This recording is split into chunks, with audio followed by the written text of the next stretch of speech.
Hey guys, quick announcement before we get to this week's episode. A few weeks back, John and I did like this right after I did this stupidity.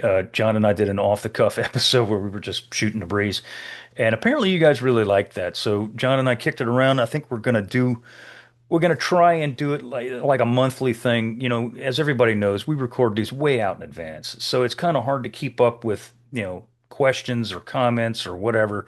So what we're gonna try and do, try being the key word, is to answer one or two questions that you may send via email to unauthorizedpacificpodcast@gmail.com once a month on a Sunday. Yes, we're still going to do the Q&As, but these are more just BS sessions on a Sunday or a Saturday afternoon, and probably with alcohol if we do it later in the day. What do you? Because no podcast is less organized than unauthorized. I mean, No, that's not at all. how we roll. So yeah. Indeed. Anyway, Indeed. So somebody didn't you said, John, that somebody called it yeah, they had a really pithy name, which yeah. is really One good. one of the nerderati trotted out the name Sunday Scuttlebutt, and I like that. I thought Yeah. that was a good way to go. So yes, unstructured. What are we doing? What am I reading? Yeah, what am I Yeah. working on? What are you doing? Blah blah blah. And yeah, if there happen to be beverages involved with that, well, so much better. Yeah, absolutely. Yeah. And if you do send an email, I'm going to pick it literally random out of the pile. So, Yeah. I'm not playing favorites or if I hate you, I'm not going to, whatever. That doesn't happen, but I'm literally going to have the inbox open and say, "Oh, this one," and we'll do our best to answer those. So the Yeah. first time we're going to record is going to be August 30th, which is a Sunday. So today, as this airs, is August 18th. So you have, better part of a week to get emails in. And again, it depends on how fast we answer them. If we answer them real quick, then we might do more than two or three. So we just see. Yeah. But if we don't get your question answered, save them for the Q&A, and we'll get to those in the near future. So Sounds good. cool. Cool beans. All Let's right. roll. Yes, my name is Seth Paridon, historian and deputy director of the Mississippi Armed Forces Museum, and with me, as always, is my good buddy, author, historian, John Parshall. How are you this fine, actually very dreary day in South Louisiana, John? It is. Yeah, it's pretty hot up here in Minnesota too. I was looking on the weather yesterday. It was like 111 out in Billings, and it's coming for us. And so, yeah, that's just kind of redonkulous. I'm still gimpy. I see that you're still gimpy too. Oh yeah, Yeah, brother. I'm brother. going to be like this till Christmas. Yeah, good stuff. You got two. Mm. You got two. Combined, John and I make one, but you are already one. James, Yeah, how are you? I'm good, guys. Great to be with you guys again. So, two of yeah. my favorite people talk about on our mutual love of the war in the Pacific, and And I just want to take this opportunity to do a blatant plug for some of the tours that James and I lead. We've got three photos here. The first one is of James and myself and our battlefield guide, Dan Brown, standing on runway Able. James, you got a little piece of runway Able, and we both do. you right We all here. three do. Yeah, that's what I'm liking. There we are. Uh, Absolutely. another another picture of us and the travel team, including our incredible tour managers, Sarah Kirksey and Darcy Walker Williams, standing on the sugar dock on Saipan. And then the third one, which is my favorite picture from the entire tour, is me and James coming out of Nagumo's command cave on Saipan, which we had never been to before, and acting like just a pair of complete goobers. And so, yeah, I would say to anybody, if you want to come along to the Pacific and hang out with us, we are always looking for good guests. Bad guests can stay home, but good guests can come with us. And yeah, we'd love to hang with you.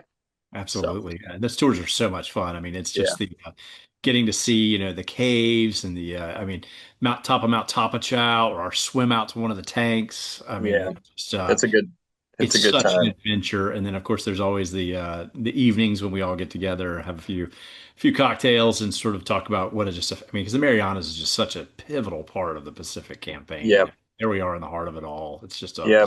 it's awesome.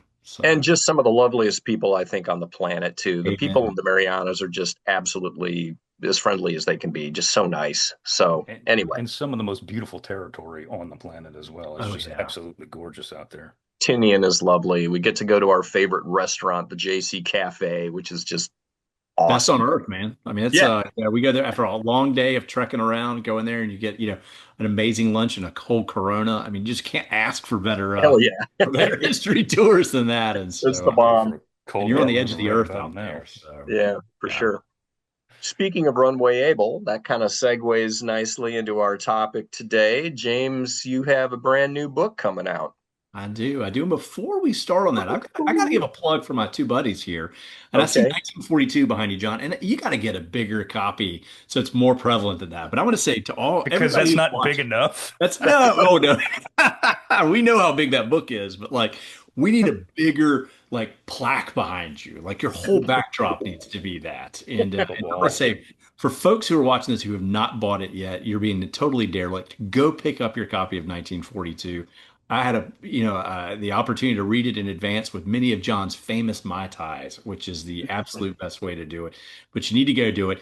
And on top of that, Seth's got an incredible book getting ready to come out, The Killing Sea, Thank Yep. you. which I just read an advanced copy of it on vacation. I read the entire book pretty much in one sitting, and it is phenomenal. An incredible storyteller, an incredible eye for detail. I mean, it's going to be a hit as well. So anybody Thank who's you. watching this, you need to go get your copy of 1942, get your pre-order of Seth's book, The Killing Sea. Do yourself a favor. I can't recommend these books highly enough. So, And Thank thank you you. very much. Thank yep. you, thank you, Yeah, thank you. appreciate Thank you. that. Yeah. Yeah, go Yeah. for it. We're here with James. We want to talk about Empire of Ashes. I do not have my advanced copy yet, but I'm sure I will be getting one shortly. It's I think I blurbed that puppy too. Now that in fact yeah. I know I did. Yes, that's Not right. only did you blurb it, you checked my math. I Do did. not forget that. As a product of the South Carolina school system here, math was never my strength. And I'm very blessed that John Parshall's strength is math. And Uh, so, John, you did me a huge solid. Read that book when it was still in Microsoft Word form. yeah, Double checked my math, double checked my facts, and I owe you big time for that. Thank you, my friend, for doing that. And no problem. you've got a hard copy coming. We just got the hardbacks in a couple days ago, so you've got a hardback coming in your way Cool. ASAP. So I'm looking forward to it. thank you, sir, for all your help with it. And I can't. Absolutely. So, I mean, this is kind of you look at this as being sort of the capstone of a trilogy, do you not? I do, and I didn't set out for it to be that way. I Yeah. wrote a book on Doolittle, God, over 10 years ago now, which is crazy to think that's been that long. Mm, But that was kind great of the book. beginning of my interest in that period. Looking at sort of the early dark period after the attack on Pearl Harbor, and of course the Doolittle raid's this amazing story. You really can't make up. I mean, fiction could not come up with a better story than Jimmy Doolittle's raid, and so when I finished that, I sort of followed that up with Black Snow, which is really the first time we kind of come back after Doolittle's raid, over 900 days later when Curtis LeMay and Haywood Hansel sort of begin the air war against the Japanese Empire. And I really loved working on that book. In fact, I came on the show to talk about it You a couple did. of years ago. And, looking at LeMay, looking at where we were in the war at that point. And so actually when I was researching Black Snow, I had gone to spend some time in Hiroshima, interviewed some survivors, and I had this huge takeout in Black Snow on the atomic attacks. And my editor, John Glussman at Norton, who's a fantastic writer, his father's actually a Bataan Death March survivor. Oh, wow. He wrote his own book, Courage Under Fire, which is about his dad, who was a Navy medic. And so John has a real passion for World War II history, a real expertise. He's also Rich Frank's editor. He's also Mm, John McManus's editor, so he's really okay. very heavy into World War II stuff. And he read the first draft and he said, James, this book's not about Hiroshima. This book's about Tokyo, and that's a different book. We're going to take that stuff out. And of Okay. course, at the time, I probably fought tooth and nail like any writer does, but he was absolutely right. I had sort of been writing about LeMay and sort of the fire bombings and all that, and just had this huge right turn into the atomic missions. And he said, let's carve that off and let's make that another project. And so literally as soon as we finished the editing of Black Snow, he's like, what are we doing next? I was like, well, you said we got to carve it off. We got all this stuff. It sounds like I need to get on a plane, go back, do a little bit more research, and let's really dig in on that. And so really the books, Black Snow and Empire of Ashes kind of grew together in a lot of ways. Right. But what I loved about Empire of Ashes is not only did it allow me to kind of dig into sort of the atomic missions in a lot of detail, but it's as much a political and scientific story uh, Sure. as it is an operational story. Black Snow is very much an operational, a tactical, strategic kind of look at firebombing, whereas this is, a political look, and it's what's going on in Washington. It's Truman who has to ascend to, the president after just, a presidency after 88 days after FDR's death. His huge Yeah. learning curve, it's the Manhattan Project, it's Leslie Groves and Oppenheimer, and of course it's Hirohito. What's going on in Japan with the Big Six and sort of how the firebombing and the submarine campaigns have really kind of come together to sort of crush Japan at that point. And so, you're really looking at this pivotal, 150-day window roughly of the last of the war. And it just, Yeah. the book kind of writes itself. It's one of those stories, when you really get into it. Doolittle was that way. It just, you sort of get in, start punching away on your keyboard, and the pages start filling up. And Right. Right. The yeah, the thing I found, with your Doolittle Raid book, which by the way is the finest Doolittle Raid book I've ever read in my life. It thank is you. outstanding, seriously. And we were talking before we were recording. It's the personal accounts, it's the personal stories, the personal touches. That's Yeah, in that book. That's in this book too. yeah. What did you find, or who did you find? I always ask this to everybody that we interview that wrote a book. Who did you connect with in this book more so than anybody else? And Empire of Ashes, I'm referring to, obviously.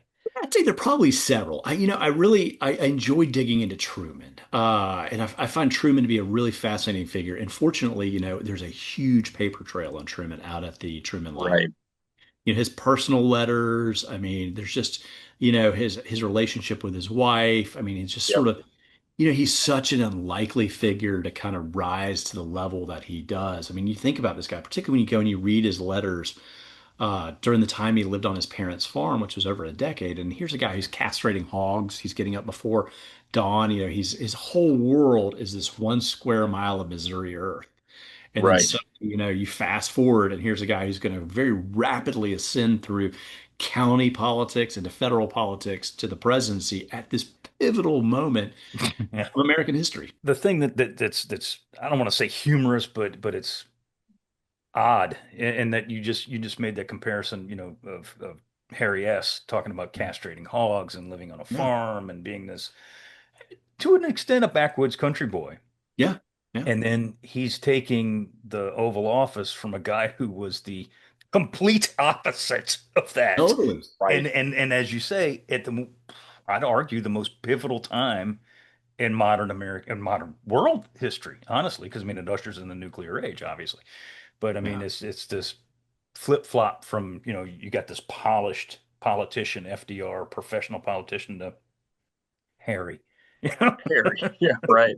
And I'd spent a lot of time writing about FDR during the Doolittle book Sure. because, here he is really at this sort of, he's, come from 1933 all the way up to the outbreak of the war. And, he's this pivotal backdrop in the early days of the war of pushing and pushing and pushing. So I spent a lot of time researching FDR.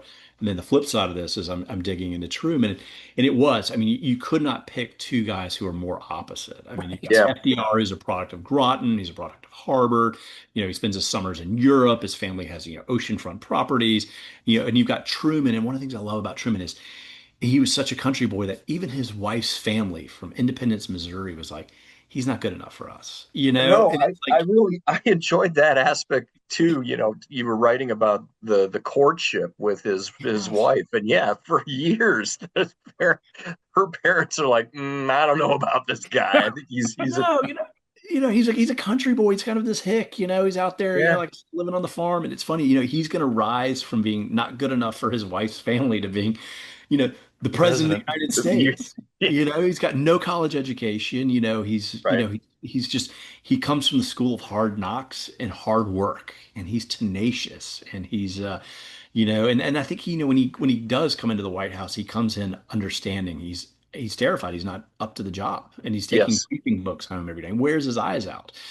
He's reading so much, and that, across the country, you have everybody from residents, people going, "Who's Harry Truman?" to senior Washington officials who are like, "Oh God, what's happened to yeah, us?" yeah. know? So one of the aspects of the ending of World War II that I think gets sort of underplayed is the fact that all of the major decision makers had been intimately involved in World War One, and that World War One really shaped their sort of worldview on how this conflict had to end. And that plays directly into, the surrender terms that we're going to offer the Japanese. That's all a product of World War One. Everybody has seen what happened, when we sort of did a treaty of Versailles and allowed the Germans to develop this myth of stab in the back and all that stuff. And Mhm. 20 years later, we got this war that is even worse than the first one. We're not doing that again. But Yeah. talk to me a little bit about Truman's World War One service, because I thought that he was pretty exemplary in that Yeah, capacity. and I think that's really pivotal in the decision making in using the atomic bomb because you got to remember, when Truman comes in, it's right after the first Marines and soldiers have landed on Okinawa, and of course Okinawa is just going to be an ugly Bloodbath. slugfest, Dude, bloodbath. yeah. It's gonna, it's the just a horror show. And John, you and I have both been there. We've climbed through those tunnels. We've seen, I mean, that the what it's like at Kakuzu Ridge and Hacksaw Ridge, and it's far different than it was in the Man, movie. I mean, it's yeah, a fight on top of a tiny, tiny little yeah, ridge. You a see it. croquet court. Yeah, exactly. Exactly. It is definitely not the football fields that you see in Mel Gibson's film. But Truman had come through World War One, and he had actually been an artilleryman there. He had seen how awful it was, and it's great. And that's where his letters are so powerful to read. And thankfully he kept them all because they're just an absolute gold mine. A lot of them are now available online. You can actually just go and, I mean, the Truman Library's done a fantastic job of digitizing so much of his stuff. And I do have to give a shout out to them. They gave me a grant to help me with my research and spend Oh time out, wow, which I that's was awesome. greatly appreciative of. Because as we all know, there's nothing better than going to the archives ourselves. And so, For sure. but you read his letters, and he's going over there, and he's older at this point. He's in his 30s. He's had some failed experiences in life, and he's kind of coming along, and he's like, maybe war will make a man out of me, essentially. And so he even tells Bess, he's like, we're not going to get engaged until I'm back from this because I'm not going to have you, betrothed to somebody who may or may not come back. And he goes over there, all optimistic and excited to see, he's never been outside the country. He wants to see what it's going to be like and whatnot. And you see his letters change as he starts to see the horror of that war. And in fact, the one place he'd been so excited to get away from for so long was his parents' farm. He'd spent over a decade there, and he was restless and tired. And then finally, by the time he's over there, he says, if I can just get home safely, I will be content for the rest of my life to walk behind a mule across the Missouri farmland. And I think that line is just so pivotal because it shows he's seen now what the horror of Yeah. this war is all about. He's seen, at one point he writes later on about how, when the shells were landing, they were disinterring the remains of people and, coming across, bodies that had been cut in half by machine gun fire and just the mud and the horror. I mean, he loses, 30 some pounds on the marches and whatnot. And of course, Yeah, that frames so much of his worldview of conflict that by the time he's president and he's looking at the estimates and he's looking and what's happening at Okinawa and he's hearing, all right, we're going to go and we're going to have to take Kyushu and we're going to have to take Honshu. And these are more than just numbers on paper. And then let's be clear, those numbers on paper are pretty horrific. Yeah. yeah, I mean, some of the Pentagon estimates are, 1.7 to 4 million American casualties, 5 to 10 million Japanese casualties. He's looking at those purely through the lens of, I've seen what this looks like. yeah. How I can would argue that almost gives him almost a British perspective. I mean, if bingo? you look at the British resistance to wanting to do a ground invasion of Northern Europe, they fought against D-Day tooth and nail because, of course, they had left a million boys dead in Flanders, during World War One, Yeah. and that viewpoint of death. The Truman likewise has shaped their mentality, and it clearly shapes his as well. Yeah. And I don't think Americans get, how traumatic of an experience World War One was for the British. Right. And on a totally different tangent, if you ever watched the TV show Peaky Blinders, I do think they do a fantastic job. It's with Cillian Murphy of showing how scarred that generation was Mm, because of. I mean, if you look at the Somme, what is it, 50,000 casualties, 60,000 casualties in an hour? in an hour. That'd be Yeah. like wiping out the town I live in South Carolina. I Right. mean, those Right. numbers are just. I mean, Vietnam's 58,000. You think Yeah. about that. 12 And years. Yeah. yeah, exactly. And so Truman has seen all that, and Okinawa is just, it's playing out daily, and Yeah. you're seeing it in the news, you're seeing it, and even though Germany is surrendered at this point or about to in May, um, there's a recognition that the war against Japan is going to be awful if Yeah. it comes down Yeah. to that. And there's no let up to it. As a matter of fact, it's getting worse. It's Yeah. getting worse. And they're looking at the numbers and they're saying, yeah, the Japanese don't have a tendency to surrender. I mean, they fight Right. to death everywhere they go, whether it's Tarawa or Manila. I mean, there's no organized surrender. It's fighting to the death. Yeah.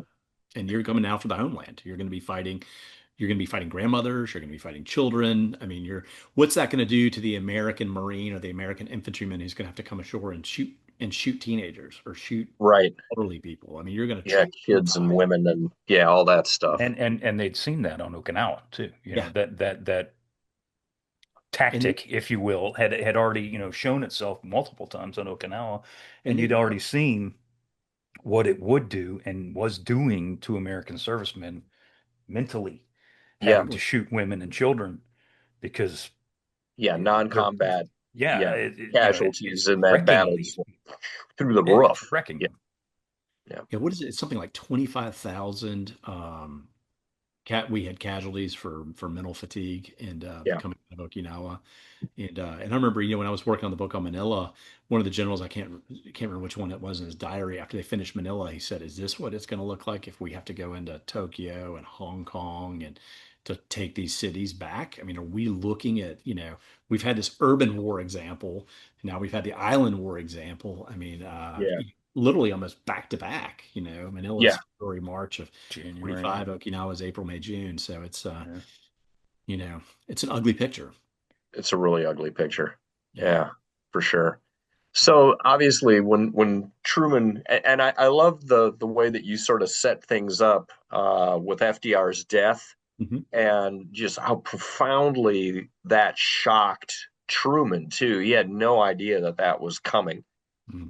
The city as a whole is just cast into I wouldn't say not bedlam, but collective shock again. That here we are in the middle of a war, and all of a sudden the lights go out for the guy that has been leading us through this existential struggle. And for 12 years, he's been Yeah, leader, 4,000 plus days. You have children who's, middle school who've never known the country without FDR. right. And he's kind of like a comfortable pair of old blue jeans at this point. He's just been a part of life through the bank failures of the 30s, through the buildup, the outbreak of war, the buildup of American armament, the fighting and whatnot. And then boom, and then he's replaced by this guy who's a total neophyte who's really like the third place candidate to be picked as Right. president. I mean, he was they called him the Missouri Compromise, Right. because Yeah. Talk about that a little bit because the politics behind that are kind of fascinating too. As FDR is coming up and running for yeah, this unprecedented fourth final run term. of his. Yeah. Yeah. Yeah, and that's the thing is, because Truman is not the first choice. And what had happened, I mean, FDR had a couple vice presidents, and Henry Wallace had been the most recent one. And Henry Wallace was a guy in a lot of ways who's very quirky on one hand, but also pretty far ahead of his time on another. I mean, he's the guy that's looking at like crop engineering and things like that.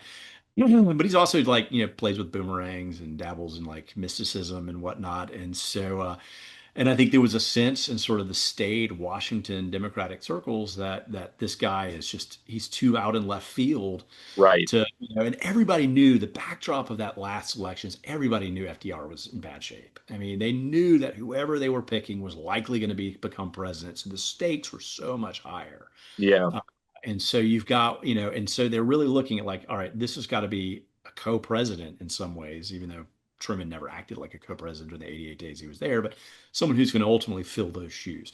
And Wallace was Right. just seen as too out there. I mean, he Right. was, and I mean, look, who doesn't love to play with a boomerang? I mean, like, let's be honest. Come on. Right. I mean, I'm going to go on Amazon after this. I might order myself Right. one, take it Yeah. out to the beach.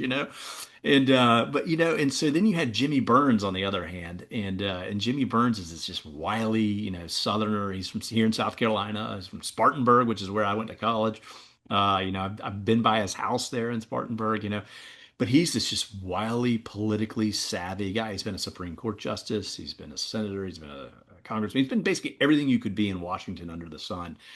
But he has a lot of baggage, and most notably, he was sort of a Southern politician at that time that, believed, supported the segregation issues and things like that. And he's unelectable in a lot of ways, even though FDR really liked him. I mean, they called him the assistant president and whatnot. In a lot of ways, he was who FDR wanted as his vice president. I mean, they were very close, but for larger political reasons for the Democratic Party, he was unelectable. So they're really at Yeah. this point they're looking around. They're like, who else do we got? And they're like, well, we got this guy out of Missouri. He's led this sort of campaign against, wasteful Corruption. spending in the War Department, and so, you know, and he'd been featured in the cover of Time magazine. They're like, he checks a lot of boxes. The Southerners will like him because he's Midwestern. He's very, pro, fiscal responsibility.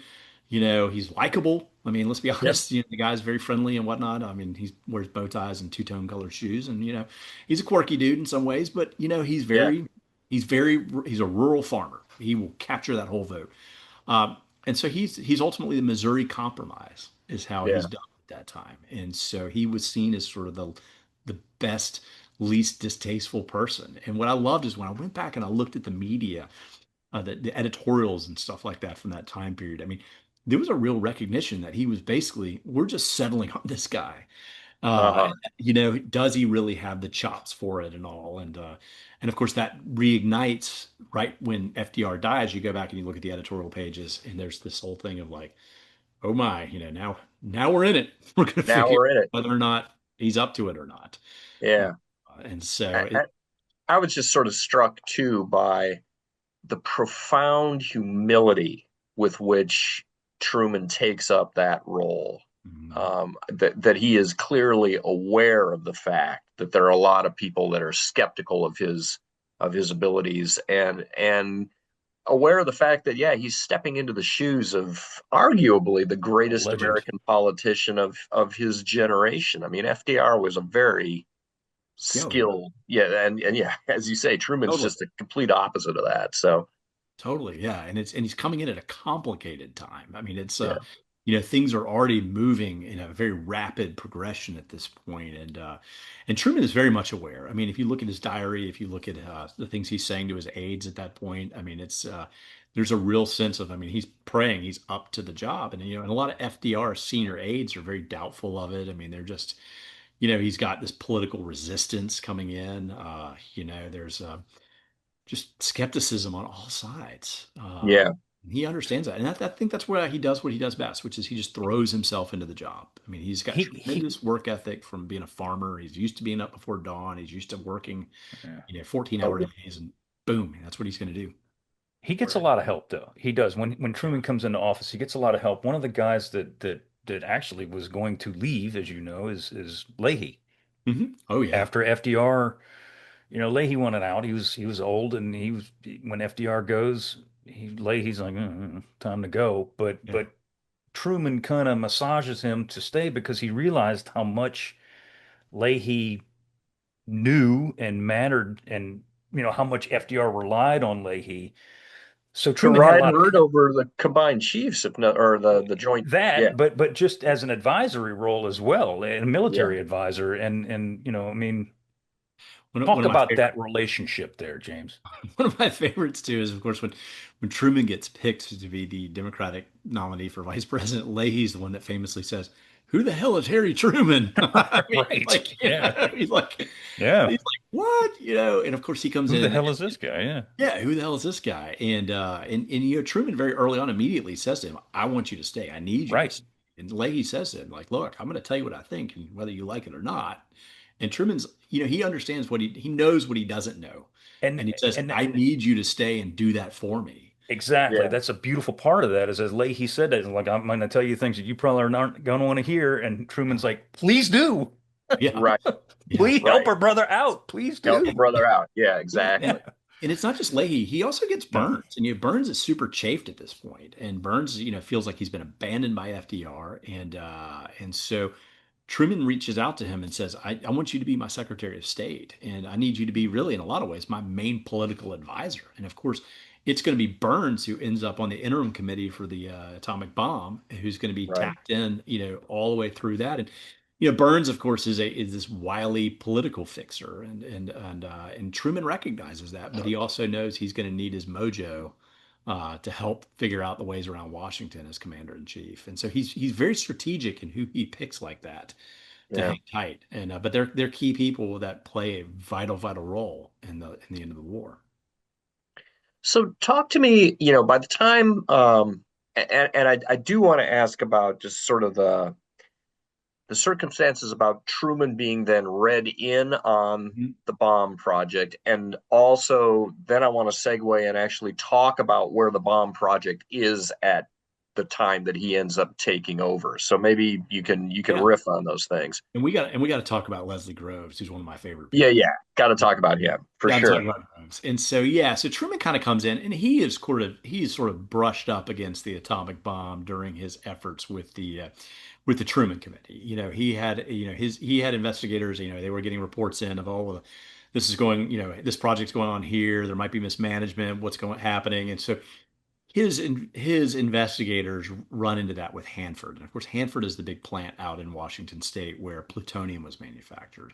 And so his investigators start snooping around that. And Henry Stimson ultimately intervenes at that point and says to Truman, you know, um, they have a phone conversation. Unfortunately, the transcript of that conversation still exists. Oh, wow. And Okay. yeah, and so I was able to use that and actually quote from it verbatim, which is one of those just great little nuggets when you find this kind of So, transcript. so when is this conversation happening? This is like So this is in 43, 44, as I recall. early. Okay. Yeah, just before he's still Right. Senate at this point. And so, but anyway, he talks to Simpson basically says to him, I'm going to tell you that this is a project for which very few people know about, but is very, very important for this country. And and I'm in basically watching over it, so to speak. And Truman basically at that point says, got it. That's all you need to tell me, that Okay. this is important, that you're on top of it, and I'm going to trust you on that. And and there's always been sort of speculation: did he know more than that? Did he know a little bit more?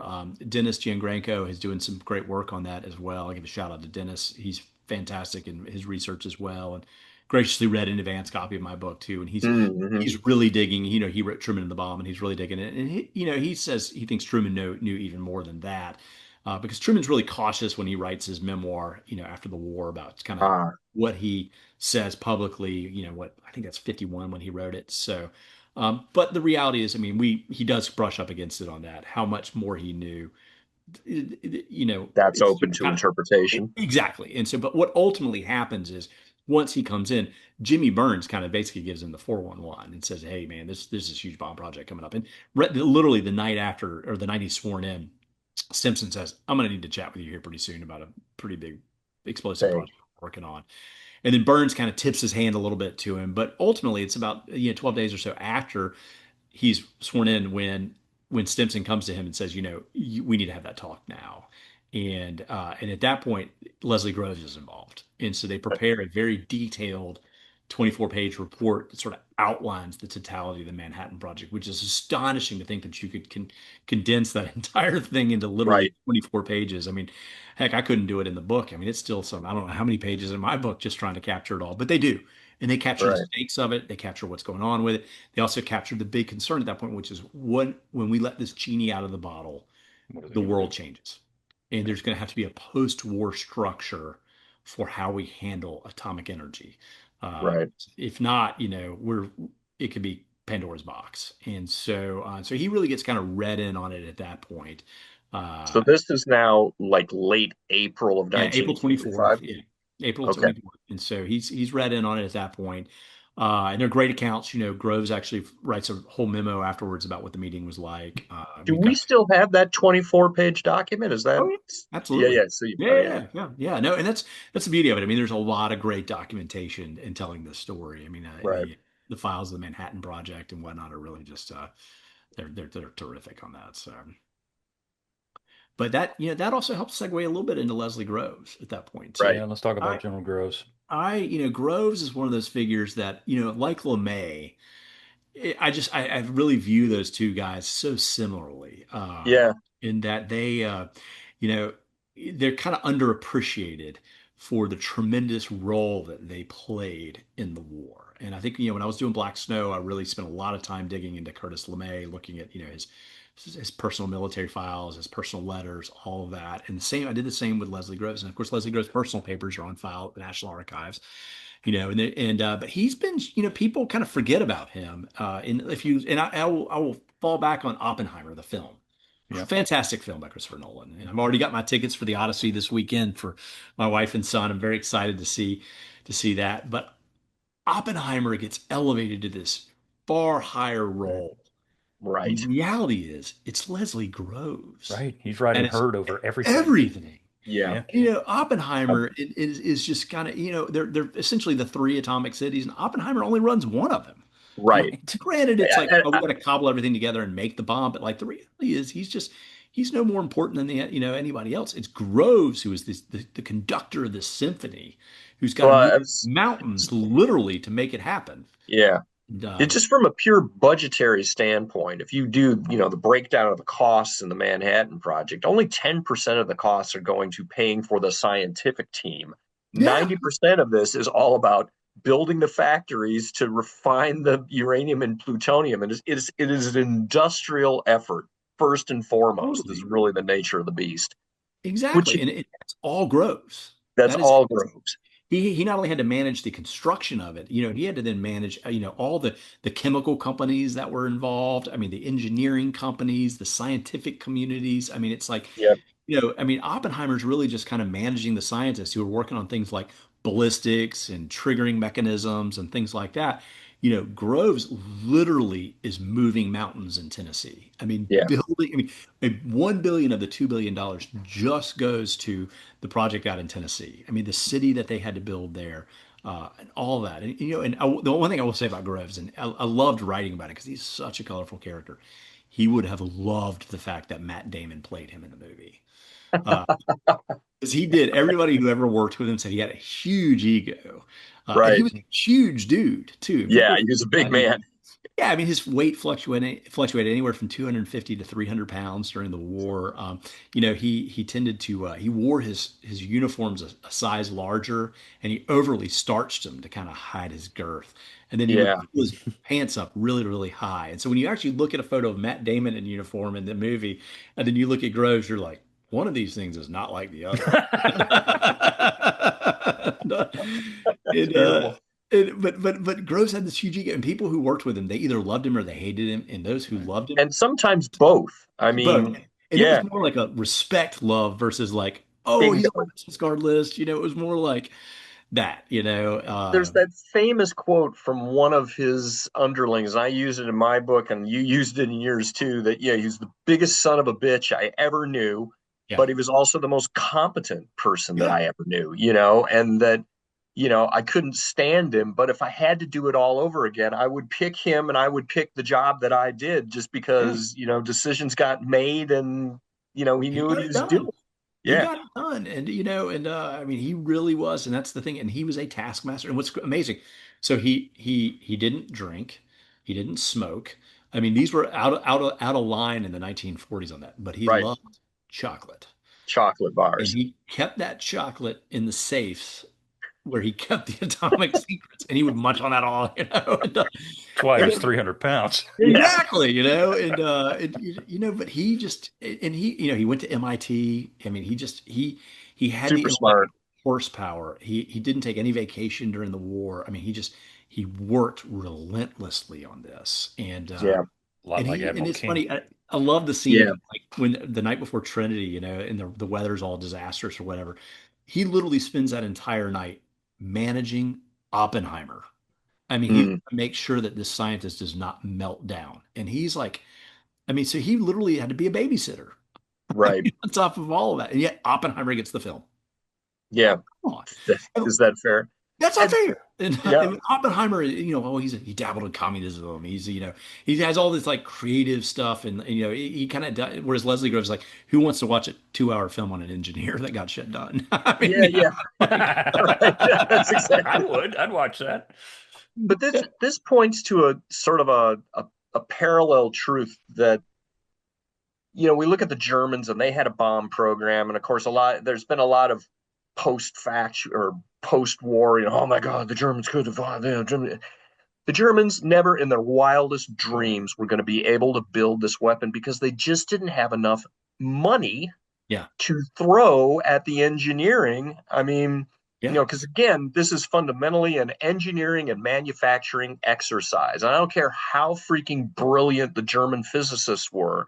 If they didn't have a dude like Groves and a spare pile of $2 billion Yeah. lying around, you look at the V2 program, and that I think the best numbers indicate that was about a $500 million expenditure.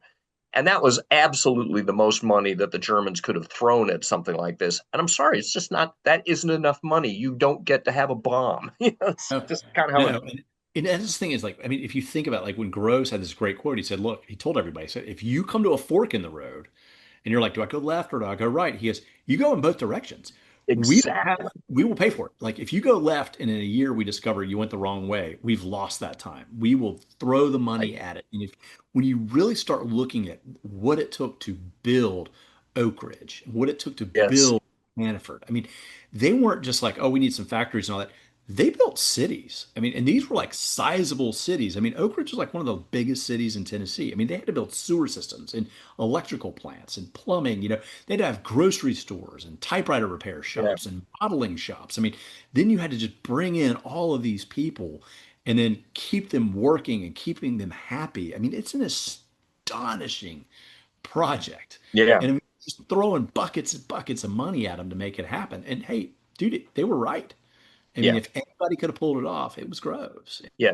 Time is the enemy here. Yes, Time is exactly. the enemy. And we've got more money than we know what to do with. And so, absolutely, yeah, it's this parallel development ethos that, as you say, if the fork in the road, yeah, the answer They're is both. both. Yeah, Yeah, exactly. exactly. Exactly. So, so James, let's talk because I know you're gonna have to punch out here in about 20, 25 minutes. Let's Oh no, I got a whole other hour or oh, do hour you? plus. Oh, okay. Yeah, Oh, yeah. well, forget what I said. But Yeah. Let's keep let going. let's talk about when Truman gets the word that Trinity does go kaboom Yeah. and everything, for all intents and purposes, works.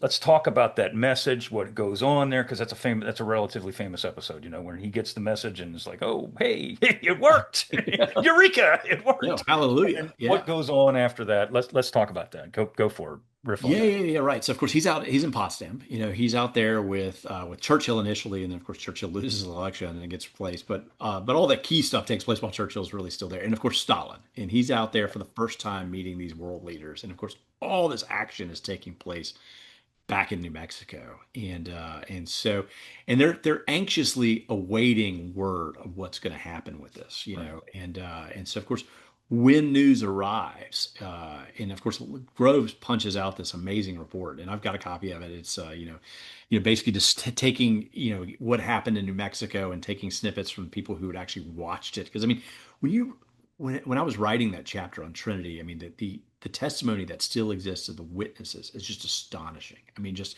what it looked like when this bomb went Mm. off, and the light that was released, and how it sort of Right. reverberated across the canyons and stuff. I mean, it's really fantastic to read. And so they get this message back over to Potsdam, and of course, this really at this point, it's a huge game changer, because when Truman Yeah. goes over initially, his whole goal is we've got to get the Russians in the war. We need the Russians in there because we need to tie down Japanese forces in Manchuria to prevent them from, Moving coming back to in, the home islands. Yeah. moving back and sort of backstopping the home islands for the invasion. Because at this point, he has greenlit the invasion of Kyushu in November, and everything's moving forward. That train has left the station, and so he goes over there without the bomb being, a known entity at that point. And so, because if the bomb hadn't worked, who knows where we would Yeah. be at that point. And so he's desperate to sort of get the Russians in. And then, of course, this news arrives, and suddenly that's a game changer. And then Right. literally, conversation, well, do we really need the Russians in the war or not? Right. And of course, at that point, Marshall's like, they're going to come in the war whether we want them to or not, because it's a big land grab for them. It's like looting a Costco for them. That's what the Russians are going to come in there and do. So whether we want them in the war, they're coming. That is And so- awesome. you know, Looting a cop. I like it. And so really at that point, they're like, we just got to hurry up and end this. But he's also seen, what's happening in Europe with the Russians, and the Hmm. Iron Curtain coming down, and the Russians are moving across Europe, and Churchill's been freaking out about it all, and rightfully so. And Truman does realize very quickly we got to keep the Russians out of Japan. And Yeah. so we've got to hurry up and end this war and sort of lock this thing down because, we're going to need Japan as a post-war Sure. bulkhead. And that also really plays into as well the decision of what cities are going to get bombed. And because, we are going to bomb the Japanese, but like, do we go after Kyoto? Right. Which is what Hmm. Groves really wants to do. And I do think that doesn't get enough attention in a lot of history books as how much Groves wanted Kyoto. And he's pushing for Kyoto to be bombed right up until, they go after Hiroshima. In fact, he very early on, all the way back, in April or June, is saying we want to do Kyoto. And Stimson's saying, Kyoto's off the list. I've been there. It's a lovely city. It's a cultural city. There are 2,000 temples. The Japanese will hate us forever if we do this. You can't do it. And Groves' argument is, well, the people there are sophisticated enough to understand that because it is an intellectual city, they will understand the significance of this bomb, and it will help them in putting pressure on the Japanese government to surrender. Because at the end of the day, you got to remember, the atomic bomb is really a political weapon. I mean, Sure. we've already Right. burned out so many of their cities, and the atomic bomb, particularly once it's unleashed on Hiroshima and Nagasaki, does much, much smaller property damage than, say, the fire bombings did. Yeah. Particularly in places like Tokyo. I mean, the firebombing rate in March of 1945 burns out 16 square miles. The atomic bomb on Hiroshima is a little over 4.5. So the property damage is much, much smaller, but it's a political weapon. It's a way to up the pressure on the Japanese. And Kyoto, of course, is what Groves is after. Stimson shoots it down, but once the bomb is successfully tested at Trinity, Stimson is over, of course, in Europe at this point, and he's hearing from his deputy on the interim committee, George Harrison, and not the famous Beadle, but the one that worked for the life insurance companies. That look, your quote pet city is back in play, and Groves and them are pushing really hard to go after Kyoto again. And the reason that in this thing, Stimson doesn't get enough credit for this is Stimson is a big thinker. I mean, he's a really smart, wise guy. He's late 70s at this point, but he understands the post-war dynamic that if we are Got to trying have to friends, keep, man. you got to have friends. Like the Japanese are going to hate us to a certain extent, but we're also going to have to bring them back into our fold in the Right. post-war effort. And if we bomb Kyoto, we're going to drive them in the arms of the Russians. And we can't have that happen. I mean, Yeah. post-war geopolitics demands that we have the say in Japan. And that comes down to the target selection. And so if the Russians are going to come into the war, we got to hurry up and win it, but we also have to make sure that we don't ruin Kyoto on the way out. And that Yeah. he doesn't get enough credit for that. And And and I gotta say, I think that is a completely legit discussion. And you look today, finally the scholarship has sort of come around to yeah, recognize the fact that Hiroshima was a military city. It is the totally. headquarters of Second General Army, which is the coordinating headquarters for the defense of all of southern Japan. There are Yeah, umpty tens of thousands of soldiers in that town. It's Whereas yeah, Kyoto, yeah, it's just nothing but temples, Good exactly. God.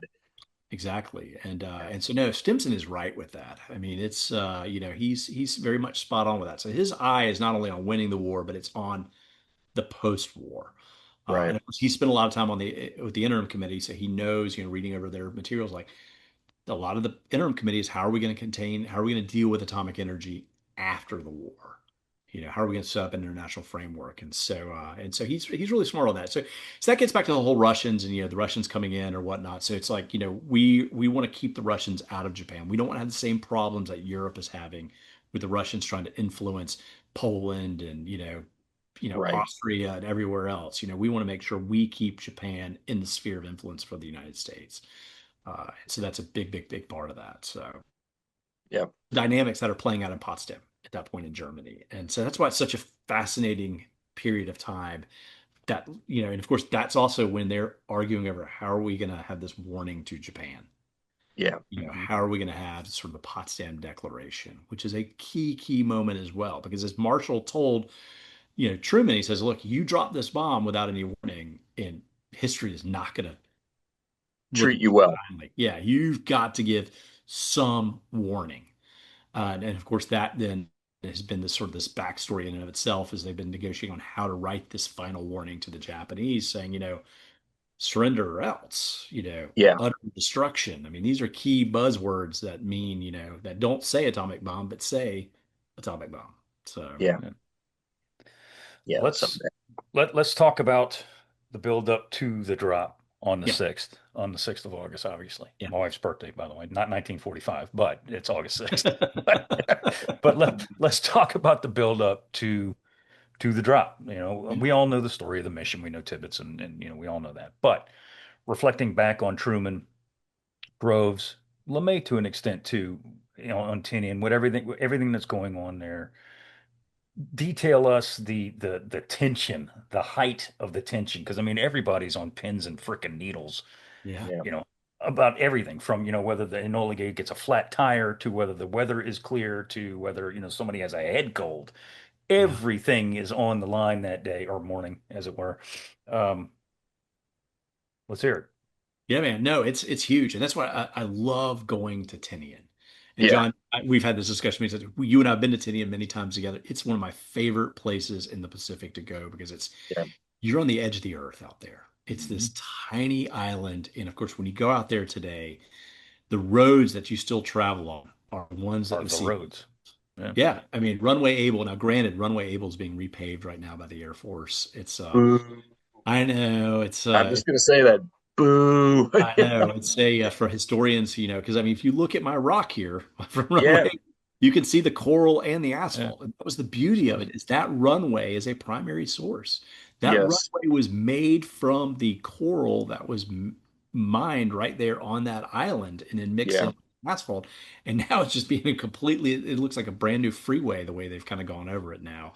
yeah, And of course, it's again, it's a different discussion, but it's a fascinating look at what's going on in the dynamics in the Pacific these days. That Tinian is being brought back into service, and same with Peleliu and other places around. But for us, you go out there and it's really easy to imagine what it was like on this edge of the. yes, You're on the atomic frontier, the front yeah, lines, so to speak. And of course, the air war has been going on at this point with the fire raids and whatnot.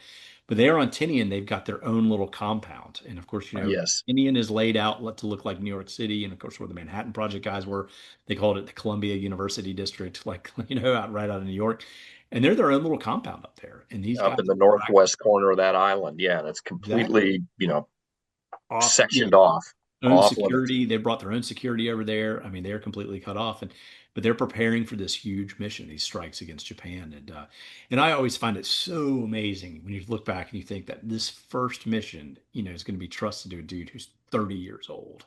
Yeah, Yeah. That Chuck Sweeney from Boxcar is like 25. Like, I mean, I would be reluctant. Like my kids are like pushing 20, and I don't think they could actually, unclog a toilet, much less fly on a mission.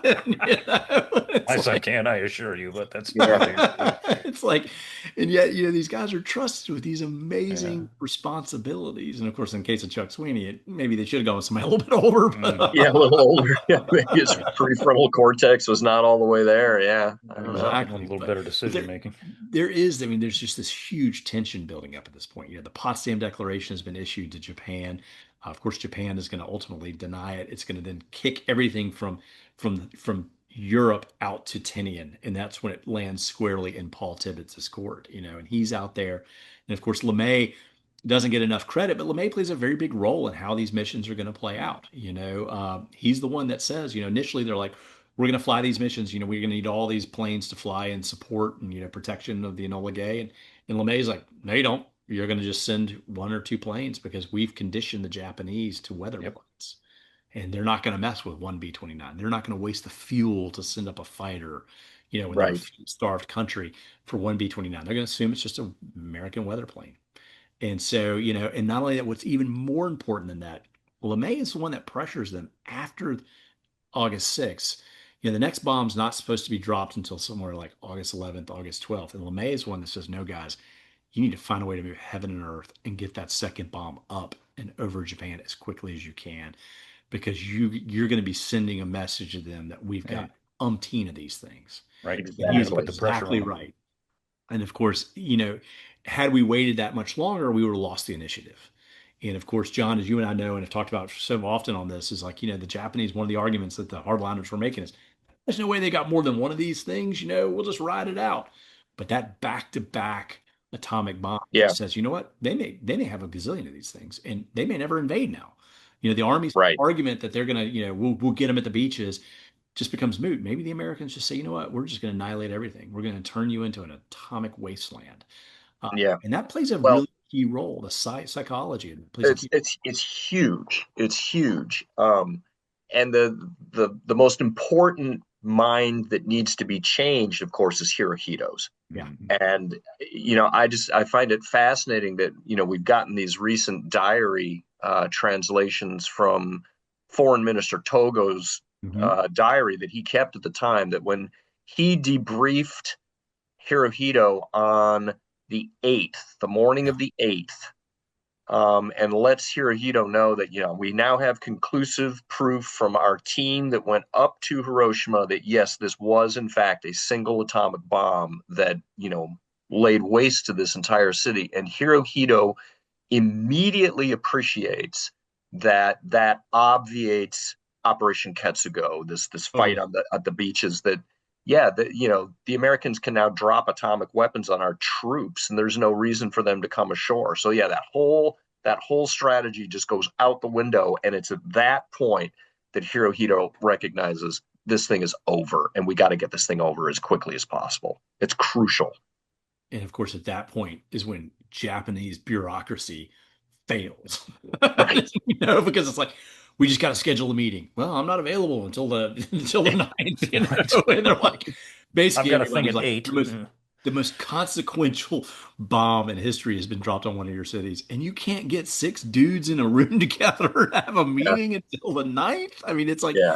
and that's one of the things that I find just so staggering is they kick that can back that extra day, and just between the eighth and the ninth, the world changes completely for the Japanese. Yes.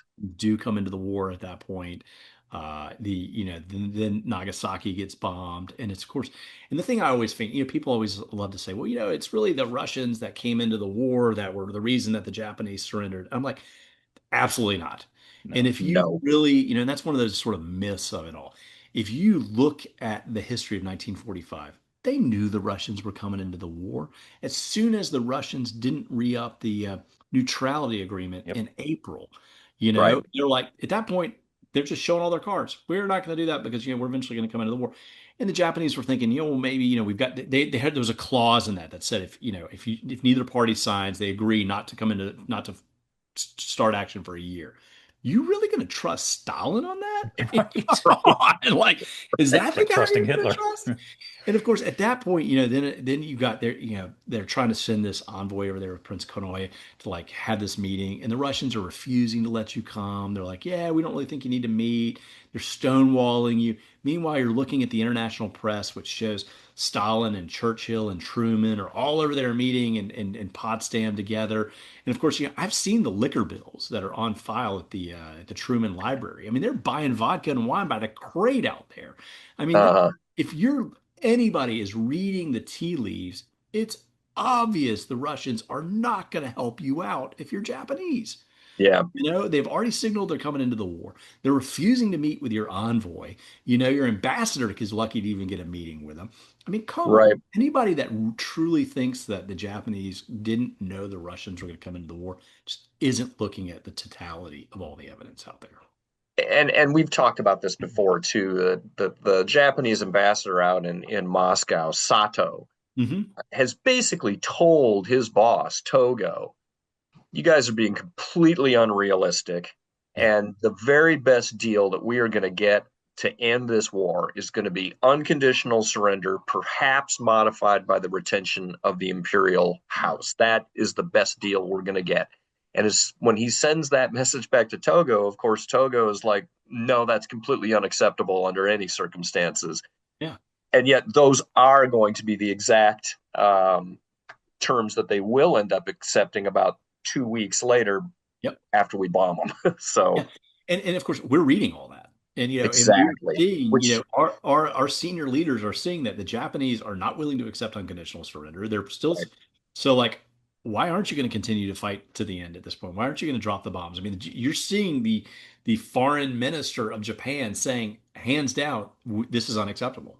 Yeah. And that whole series of messages back and forth is something that Rich Frank covers really well in his Downfall as well. I Yeah. thought that was a real eye opener. So, And it's they're amazing to read because he's yeah. so blunt. I mean, he's like, "There's no way we're going to win this. We've got to get out of this war. Like, Yeah. stop, stop, stop."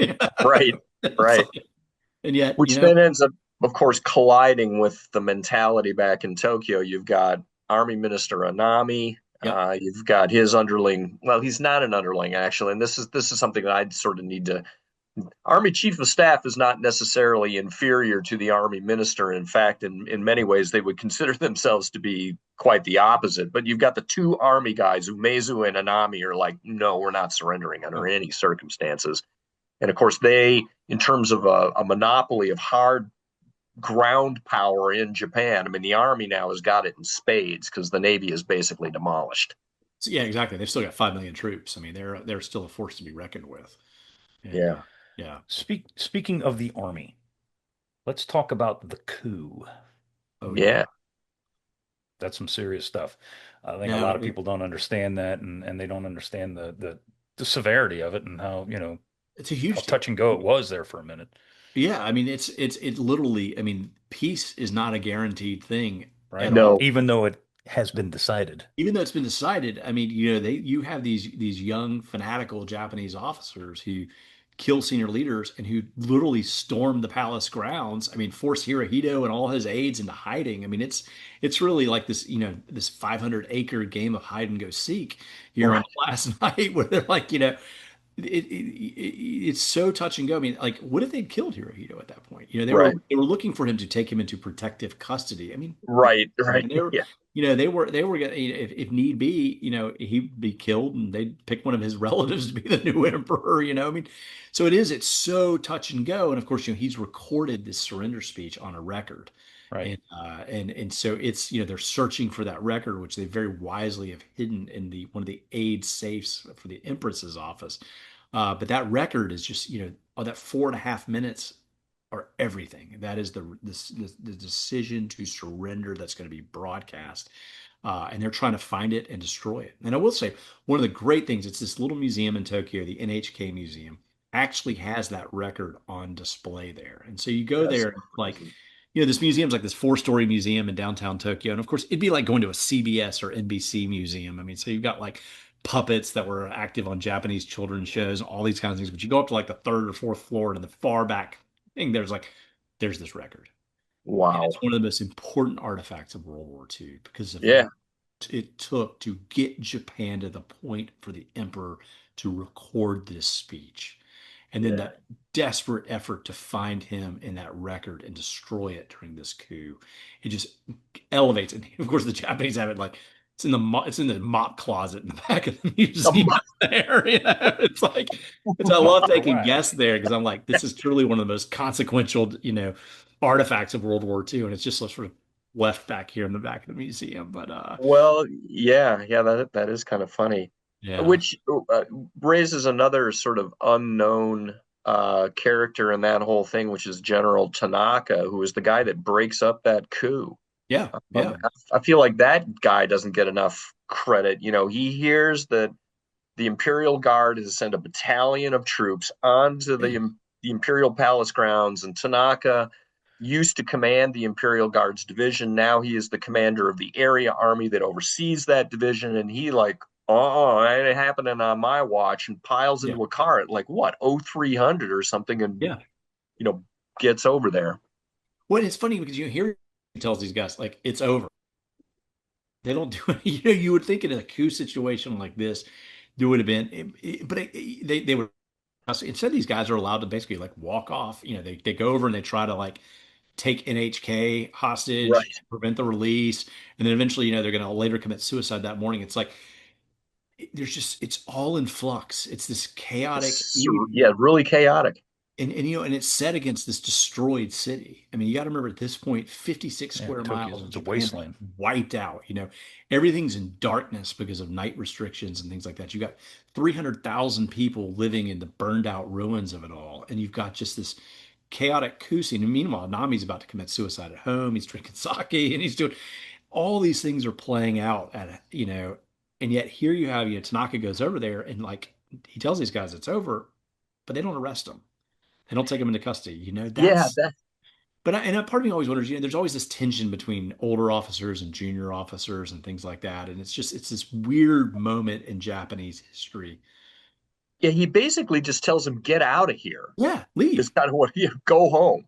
I mean, like you've Um, never mind the fact that you've killed a couple people, taken people hostage, done all that. I mean, like you've killed the commanding general of of the the Imperial Guard. yeah, Yeah. yeah. General Mori is Yeah. dead. Yeah. So yeah, Japan is weird.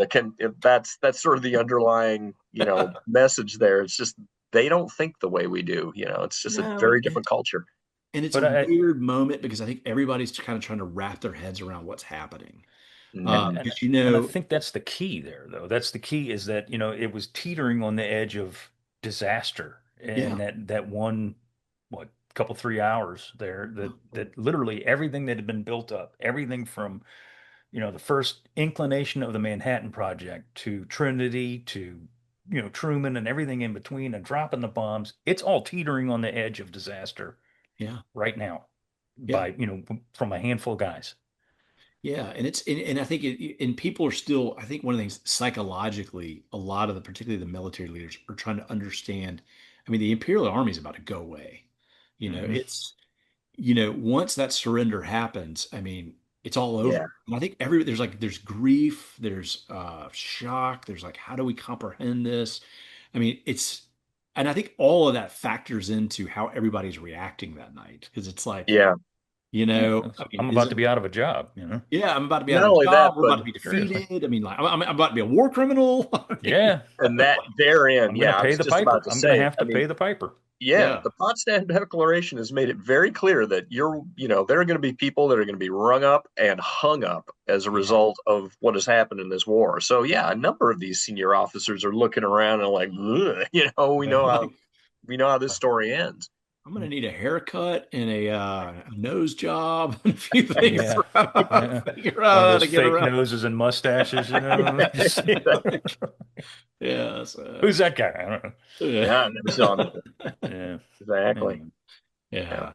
So no, it really is, and I don't think enough people appreciate how Right. tenuous that end of the war really is, and how No, we moment. very nearly snatched, war from the jaws of Jaws of peace. victory. Hmm. It was a Yeah, very near run thing. yeah. So I do I've find too when Hirohito makes that speech, it's just such a, and I loved writing that scene in the book. I mean, it is such a powerful moment for Japan when you Yeah. finally hear the emperor's voice. And I loved that the 4.5 minute speech. I mean, we look at like the arguing that went into how are they going to craft this speech. Of course, it never mentioned the word surrender. right. And it's like this thing is written by committee Yes. a lot of ways, and then and then Hirohito edits it, and of course they don't even have enough time to sort of redraft it, so they're pasting sticky notes on it and sort of redoing the kanji letters on top of it, because it's like 800 and some characters, and it's just it's an astonishing moment, and Yeah. it's it's very important for what is not said.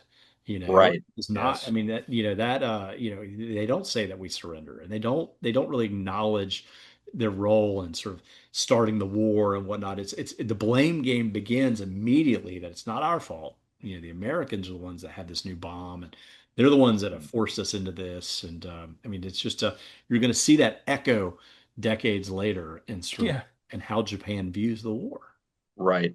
Yeah. No, that is one of the most aggravating parts of the whole, downstream story is I still feel like even today the Japanese view the war as something that happened to them Exactly. rather than something that they Something that actively they started. participated in and started. Started. That's the thing. It's like and it didn't start at Pearl Harbor. It starts Nope. way, way earlier than that. Way, Yep. way earlier. Yeah, Yep. exactly.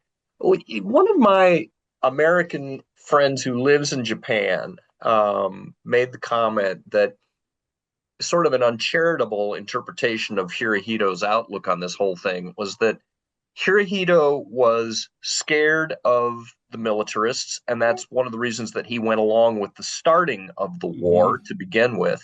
That he understood that there was a potential, even back in 37, 38, certainly in 41, for a coup, because he's Hmm. got three younger brothers, two of which are pretty militaristic in their outlooks. So Hirohito is scared of the militarists. He goes along with the militarists, and it's only when we get to the dropping of the bomb that he suddenly becomes more scared of us than he is of the militarists. Yeah. And that is sort of the key moment that allows him to, okay, for the good of the people, I will now surrender. How do you feel about that interpretation? Is Yeah, that fair? I think that's pretty spot on. I mean, at the end of the war, he's like, "Oh, wait a second, there's my spine. Let me put that in." Yeah, But I do, but right, he does, and it's funny because throughout the war, early on, he's very resistant. He's very worried. But Japan has such a culture of assassination, right. and they're not afraid to kill senior leaders. I mean, No, you had, I Oh, mean, it's happened multiple times. Yamamoto's aides used to go to sleep at night with swords in their beds because they were always afraid somebody was going to come in and kill them all. And Hirohito knew that, as you rightly pointed out. I mean, there have been assassination attempts against him. I mean, Suzuki is walking around, he's still got a bullet in him, as yeah, prime minister at that point, and having survived, his own brutal assassination, for which most people didn't expect him to live. So it is a culture that's very rife with that, and for which there's really not a ton of consequence for those kinds of actions, even in a lot of ways. right. So that encourages that kind of sort of lawlessness, political lawlessness, and violence to take place. So he knows that, but I do think one of the things, and he does not get enough credit for this, and this is where I say he does have sort of a spine at the end, is that he's even willing to surrender with his fate up in the air. Uh, Right, even when the Americans come back and the Japanese sort of counter on the surrender and say, we want to make sure that we can keep the emperor, the monarchy system in place, and the Americans kind of write back and they say, you know what, we're just going to kick that can down to Douglas MacArthur and let him figure that out, which is right, our way of being non-committal and say we may or may not hang you, but we'll deal with that after the fact. We'll kick it And around. even at yeah, that point, Hirohito's like, we're done, we're out. And that's a very brave thing for him to do, to recognize that, like, I may very well be signing my own death warrant with this, but I yeah. recognize it's got to happen. And I don't think he gets enough credit for the bravery of that decision. Because I mean, Mm, he could have held out. right. All his military leaders wanted him to hold out, and maybe in a day or two, the Americans with some little more back and forth, he could have worn him down a little more, maybe. But Uh, he's adamant that, like, no, we're done, and I don't care what happens to me. So I don't know. I would argue that it's not necessarily bravery, but it's saving my own ass. Is because I think that if I think if the war continues, There's mhm. going to and be a John, third you and I have atomic had, bomb. Yeah, yeah, oh, yeah. And it was well, it was yeah, destined for Tokyo. but Yeah, it was we've that. talked about this before, you and I, John, is that the people are eventually going to have had enough. Yeah, They're going to have had enough of this crap. They're going to have had enough of starving, of bombings, and they're already teetering on the edge of that in some places. That Yeah, it's hard to Hirohito say. may end up at the end of a rope regardless Right. if this doesn't end yeah. sooner or I later, don't think and this might be the quickest way out. I don't think it was going to happen within a 2 to 3 or 4 day period, though. And the Japanese No, are, no, no, no. I But mean, I they're mean, in eventually though, and then within a year eventually, or and though. I think he could have held out for, say, 2 or 3 or 4 more days. Like another round of back and forth with the Americans might have given him a little more safety in the post-war era. But Although when the leaflets start getting dropped on the imperial palace that are yeah, that's outlining the here are the terms of the declaration, and by the way, this is what your government has responded to our declaration, that kind of rips the veil of That's secrecy. It yeah. does, yeah, and at that point too, you've got guys like Keto who are feeling like they're going to be hunted at any moment at that point. Um, Yeah, yeah, That's maybe I'm kind being of my point. Yeah, charitable, and then I'm trying to give Hirohito a little bit more props here. I mean, it's yeah, his yeah, his, but I try to look at it favorably, like he's being brave here, and yeah, sure. Well, I mean, it does take a lot of stones to say, all right, going against everything that we've preached for the yeah, last 4 years. That yeah, okay, yeah, right. we're gonna stop. But that my point is that I think he knows eventually, no matter what happens, if I surrender now, or if the Americans land and my people have had enough and they storm the castle gates, literally, that yeah, my goose is cooked regardless, and this is the yeah, quickest way to stop that. yeah. I Right. think that's what I'm getting at is that I think either way he realizes that this It does, probably it is does, not yeah. going to end well, for Yeah, me. Dude, if you could have shown him that picture, fast forward and say like this is what you're going to look like when you go to Disney World. If you're 70s or 80s, you, you know that like you're going to come out all right, and you're going to get to go to Disney World. Yeah. You know, This is it's when you like need Marty McFly and Doc Brown and that That's right. DeLorean. Say, looky here, brother, check this out. This is you, my man. yeah. You guys are going to Pizza invent and hot Pokemon. dogs. Yeah. Yeah. You're going to invent Godzilla. I mean, Pokemon. it's all here. It's all here. All Yeah. you got to do is sign on the dotted line, and you're good You to get the go, man. fast pass. You can get on Space Mountain ahead of everybody. Magic Mountain. You Yeah. just don't know what is in store for you. Let me tell you. Oh my I God. want to go back to a slightly earlier incident during this whole, evolution. So the Japanese finally make the decision on the night of the 9th, 10th to, the first Seidon, when they then go back to the Americans and say, okay, we're willing to accept your terms. However, we want to retain the imperial house. And Mhm. now there has to be this whole meeting back in Washington to figure out what our response is to that. And that too, I think, is another one of these just fascinating little interludes here where you've got 5 or 6 very key people in a room trying to figure out how do we get through this thing. And you riff on that, if you will, James. Yeah, and I think one of the things too is in the U.S. there's just this energy at this point because there's this vibe has gotten out, this knowledge has gotten out that the war is literally about to end, and so as this is where Jimmy Burns plays a really key role here. I mean, Jimmy Burns is That's what I wanted to talk about is Burns. yeah, Yeah. and of course Burns is through the diplomatic chain of command here, it's all going to go through Jimmy Burns. He's Secretary of State, and outside the White House in Lafayette Park, it's full of people. They're like camped out.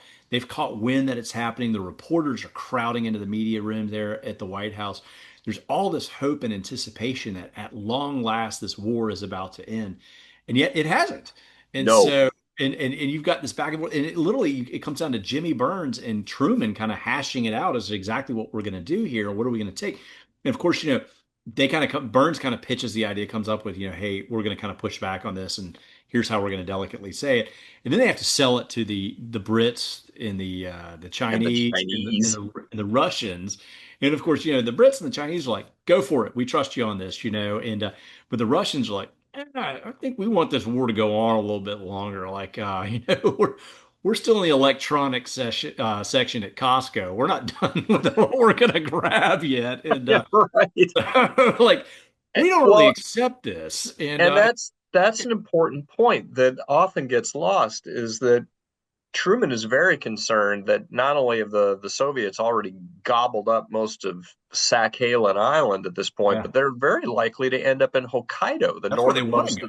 That's where they Yeah, want to go.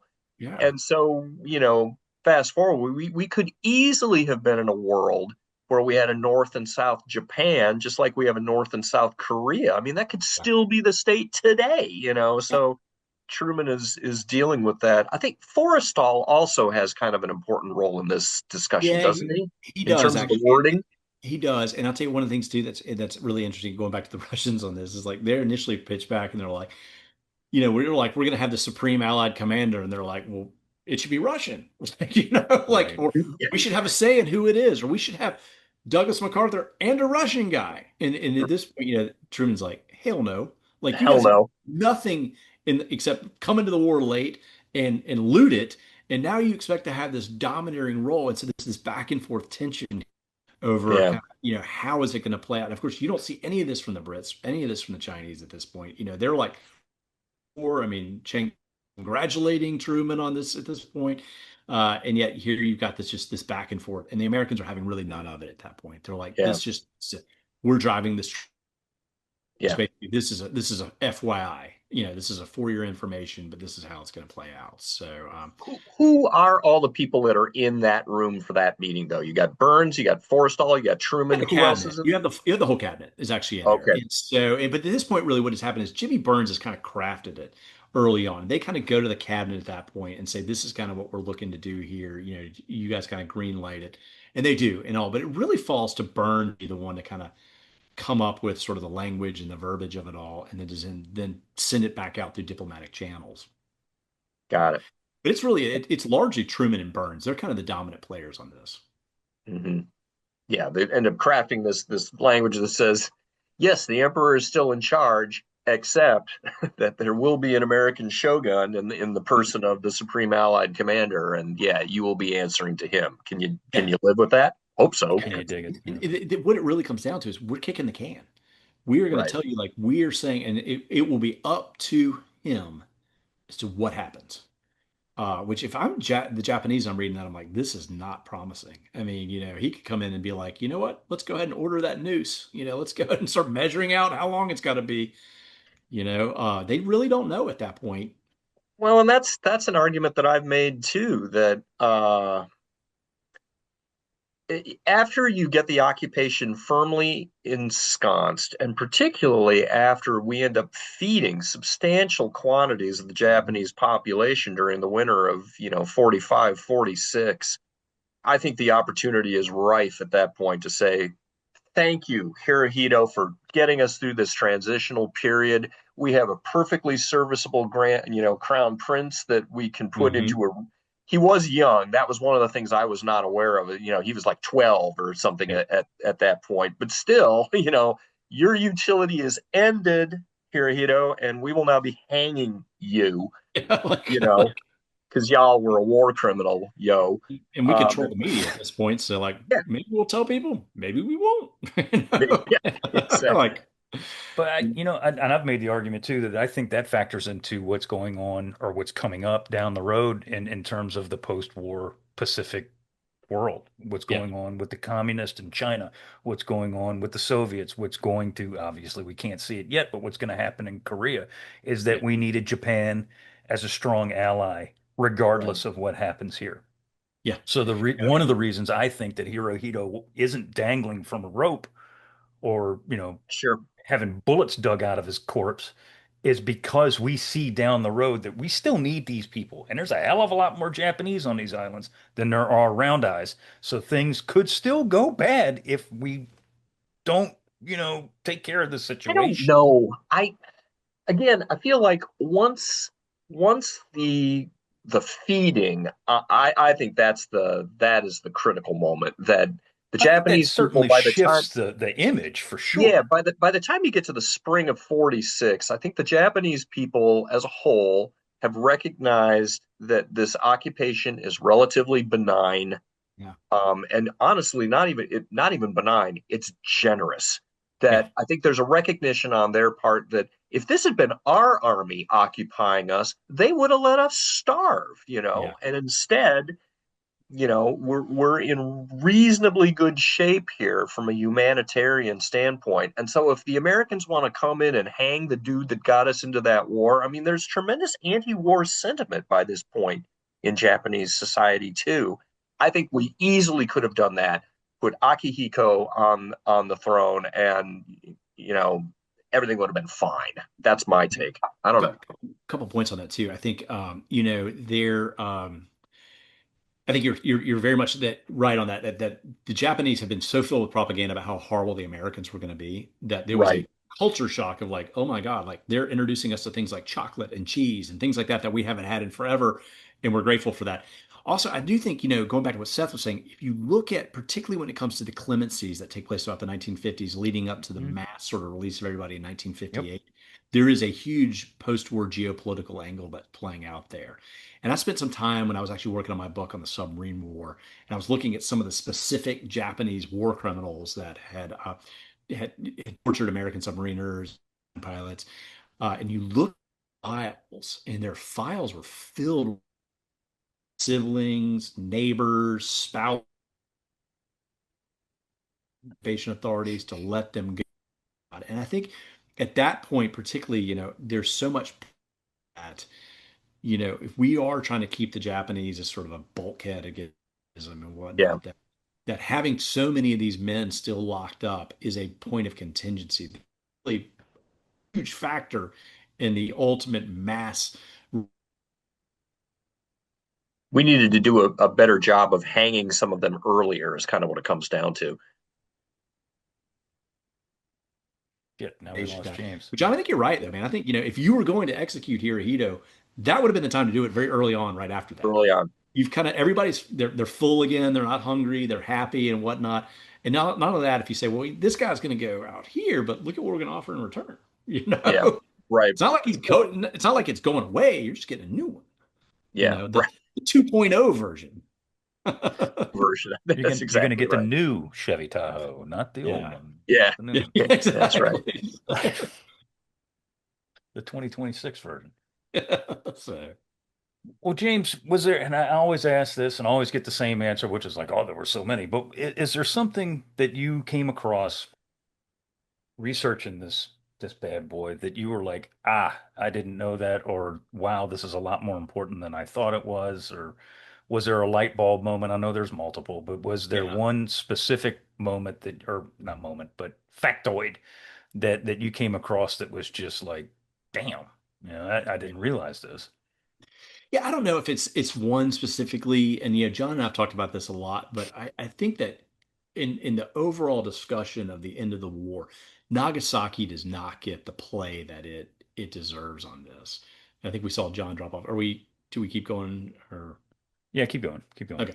Nagasaki does not get the attention that it deserves. And in so many post-war histories, it's just sort of like everybody details what happens in Hiroshima, and then they're like, and then Nagasaki's bombed a few days later, and then the war ended. And I really think that Nagasaki is a far more pivotal attack in a lot of ways. Chuck Sweeney gets a lot of grief for how that mission played out.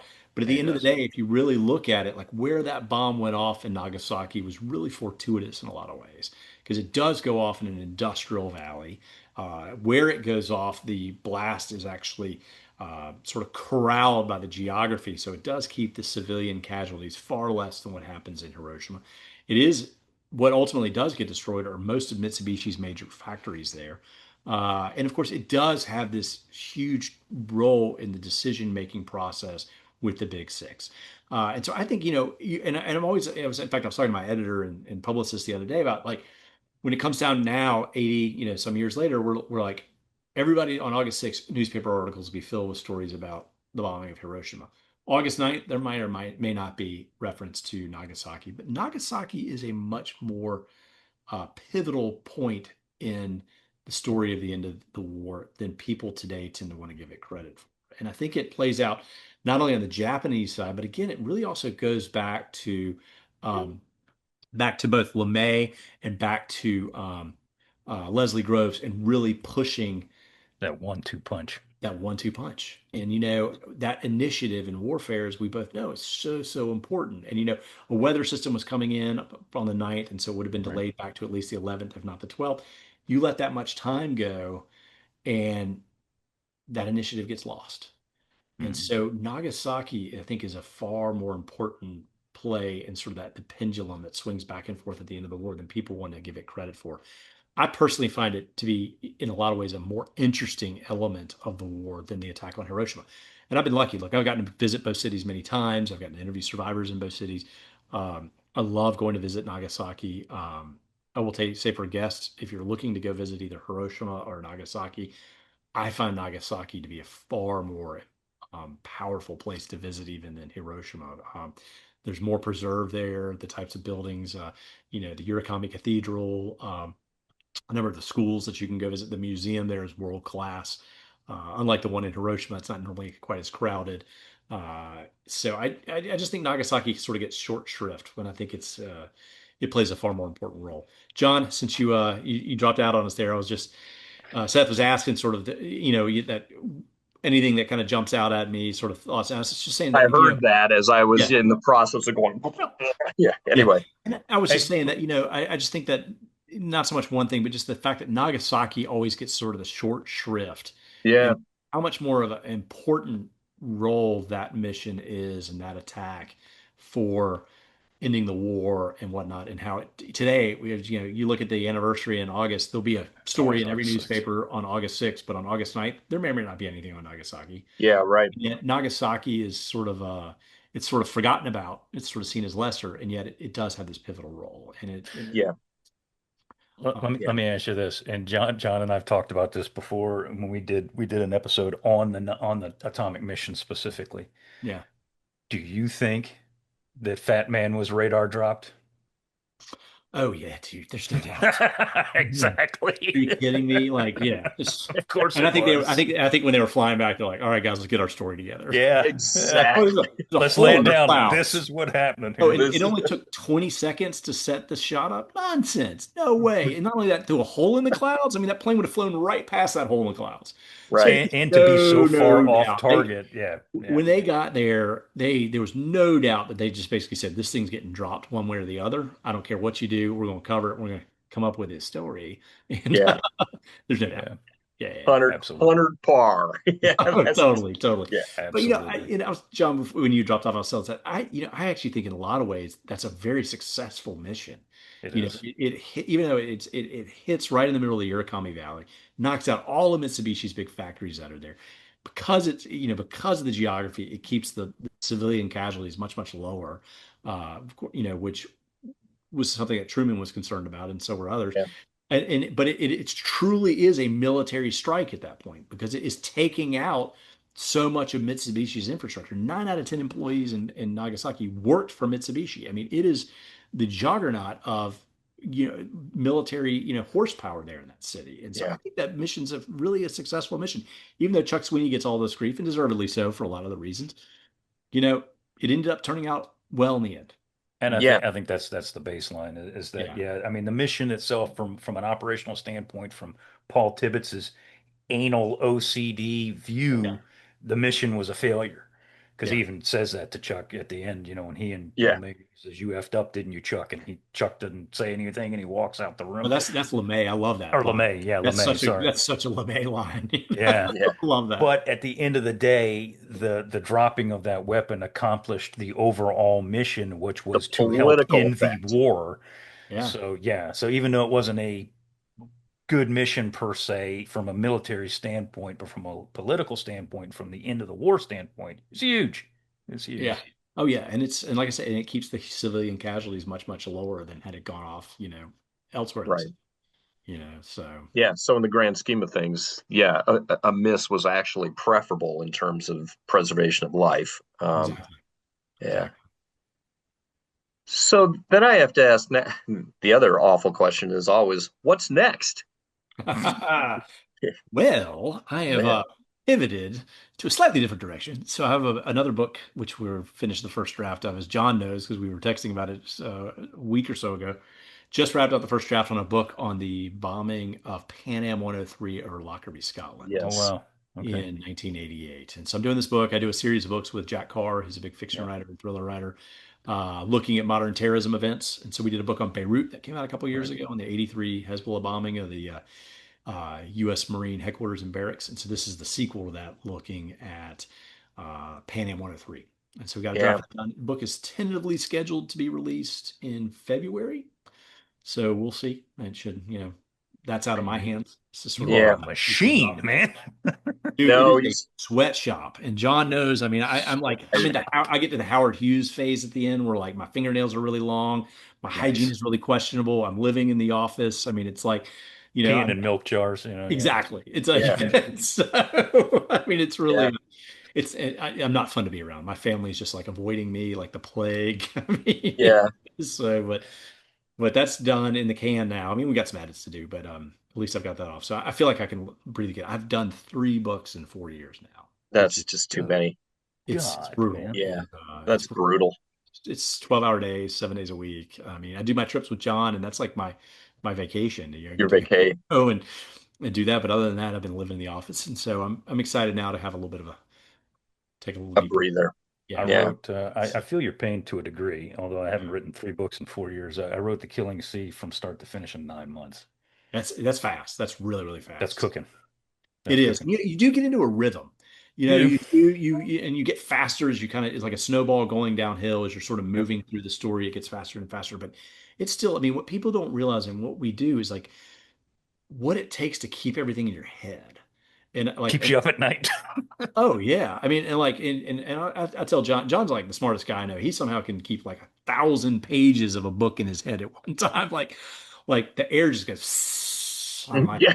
uh, But it's just keeping all that. It's like a Jenga game of information that you're sort of moving the parts around as you're doing. It's just Yeah. it's exhausting. I wake up and I got to the point I was so stressed out. Like if I woke up at 4 o'clock in the morning, had to go to the bathroom, like laid in bed and started thinking afterwards, like Yeah, it's over. It's over. Yeah, you're You're waking it's up. getting over. up. At that point, I'm making a pot of coffee. I'm going to the office, and I'll just say, I'll Yeah. start my day at 4:30 or 5, and and when I get tired at 5 or 6, I'll knock off. But it's tough. I mean, nonfiction is people don't realize what it takes to do what we do. I would sit there at the dinner table eating with the family, and all of a sudden I'd jump up and run to the other room because something had occurred to me at that Yeah, moment, Yep. and I Yep. didn't want to forget it. And even Yep. if I notes just made a function note on in the your manuscript that said, "Make sure you talk about this," Yes. it was one of those things. Is like I can't because I will forget. That's my superpower. Yes. Is yeah I forget things. yeah So Yeah. yeah. John, No, I I talked. always had I always had a post-it note pad right next to the bed with a pen so that I could do exactly that. Because oftentimes, bingo. Yeah, you'll be drifting off to sleep, and I'm convinced that when you're waking up and when you're drifting off, a lot of times connections get made there. Your mind is more fluid or something, and there will be Mhm. good things that come up out of that, and you must write them down Yeah, because you will forget come the absolutely. following morning. So yeah. Yeah, I and that's I get that on my infuriating. runs. I go on a run each day for Yep. 3 miles. It's an old man run, limping around the neighborhood. But that's when I can like somehow think clearly, and I come back and I'm the same way. I just write notes to myself. I use either my little notepad or my notes action on the app on my phone. Yeah, I Because would I do the think same thing. I'd go for a run every morning and I'd think everything out and I'd talk to myself or I'd talk to the dog. He never answers me, but I'd talk to the dog and be like, okay, this is what we're going to do. I got to make sure I do this. I got to make sure I do that. Yeah, every yeah, day. I know what yeah, you're talking about. yeah. yeah.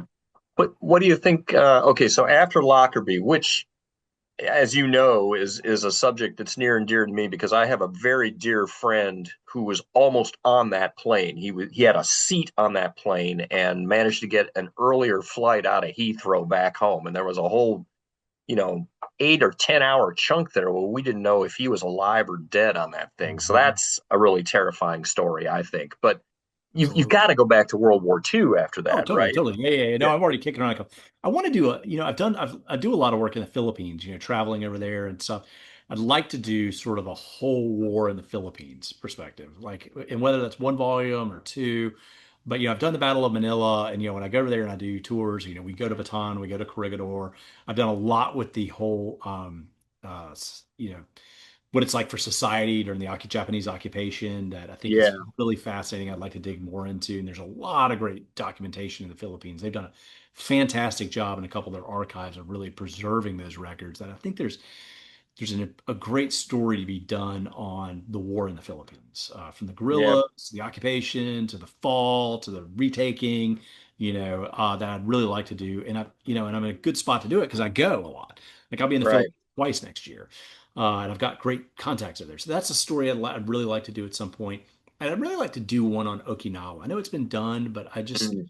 I do think it's such a pivotal battle, and it Yeah. lends itself well. It's one of those. I mean, John, and you've written about Midway, which is a story that's been done many, many times, but yet you did it best.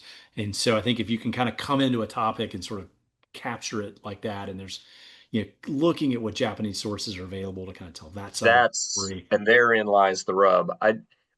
Okinawa remains just such a fascinating little microcosm because they are so different from the mainland Japanese. Yeah. Even now, and there really is a story there to be told, I think. So, Yeah. Oh, and you and I've talked about this. That museum very much makes clear that it's, what the Japanese did to Okinawa. And I think yeah, and you look at yeah, the story of the nurses and the caves, and there are things like that that I think you could really explore that hasn't been captured enough in yeah, American history books and things like that that I'd love to go over there and do. And plus I just like to go to Okinawa is a cool place to visit. it's super And cool. and the Yeah, battlefields are great to walk, particularly when you get all the way down to the southern part and it's much more rural and it doesn't have all the apartment buildings.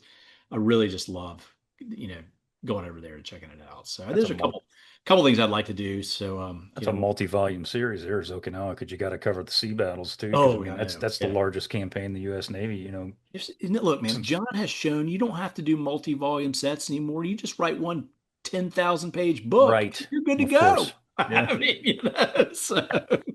That's Yeah, you got right. to milk it though, man. You got to milk that Yeah. sucker. I know that's what I'm telling you. Like Joe, you need to bet you need a new agent. Somebody's got to you got to get you could have gotten 3 times your advance, Easy, broken that sucker up into 3 parts. easy. Like, come I don't. on. Well, yeah. Let's. Unfortunately, yeah. O- I haven't. Oxford was like, we're robbing this guy. Take this book. Like, I'll tell Tim that the next time yeah, I'm chatting with literary him. bank robbery is what Yeah, that was. yeah. Well, Yeah. thank you very much for hanging out with us this morning, Awesome. and Thank yeah, you guys for great having me. conversation. I'm so looking forward to having my hard copy in my hot little Coming. hands. It's So coming. So yeah, yeah, stay tuned. Well, guys, I can't thank you guys enough. You guys do such an awesome show, and Anytime, man. all the Anytime success you're you here is guys have good. had with it. I'm super proud of both of y'all with your Thank you. podcast, your books. I mean, and you're just awesome guys. So Well, thank you very much. The appreciate feeling it. is very, very mutual. And Mutual. again, Empire of Ashes, it is available for pre-order pretty much everywhere. Excuse Yeah. me, everywhere. It's going to come out when? 20th of August? August 4th. August August 4th. 4th. Okay. Yep. So My Cool. bad. Oh, that's right. And we're doing this will air 2 weeks after. That's right. That's yep. right. Yeah. Yeah. That's right. Well, Thank you cool. Well, guys very again. good. All right. Are we Awesome. good? I think we're good. All right, rock and roll. All right. Well, with that, we want to thank you very much for listening and or watching to this episode of the Unauthorized History of Pacific War podcast. If you have a comment, send us an email at unauthorizedpacificpodcast@gmail.com. And just for the record, we're going to continue to say cats as long as we want to. And John, you'll understand why when you read the comments from today's episode, but that's neither Okay. here nor there. Anyway, once again, my name is Seth Paridon. I want to thank you very much for listening and or watching.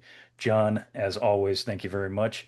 And James, thank you for being here with us today. We've much appreciated and enjoyed our time together as always. Thank you And guys. with that, I will do my standard thanks for hanging out with us, and we will see you again next week.